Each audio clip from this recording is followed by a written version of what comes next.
আসসালামু আলাইকুম বন্ধুরা, সবাই কেমন আছেন? তো দেখেন, আজকে আমরা তেলের পিঠা করার জন্য এখানে তেলের পিঠে গোলা করে নিয়েছি। আর তেলের পিঠা অলরেডি হচ্ছে। তো আমাদের সঙ্গে থাকেন, অনেক ধরনের পিঠা হবে এখানে। ডিম পিঠা হবে, আর হবে ভাপা পিঠা, আর আছে বেগুনি করা হবে, ডালের বড়া করা হবে। সঙ্গে থাকেন, দেখাচ্ছি আপনাদের।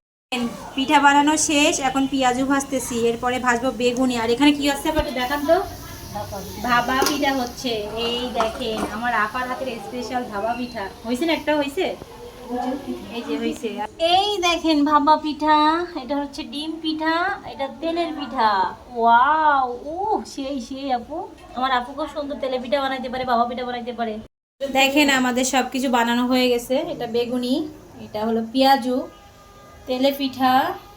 দেখেন কত বড় বড় তেলে পিঠা। এটা হলো ডিম পিঠা, এটা ভাপা পিঠা। তো সব কিছু করা কমপ্লিট, এখন আমরা খাওয়া দাওয়া করব। তো ভিডিওটা আর বেশি বড় করব না, কেমন হয়েছে অবশ্যই আপনারা কমেন্টে জানাবেন। তো ভালো লাগলে লাইক কমেন্ট শেয়ার করে আমাদের পাশে থাকবেন। আর অতি অবশ্যই আমার পেজটা একটু ফলো করে দিয়ে আমার পাশে থাকবেন। আল্লাহ হাফেজ।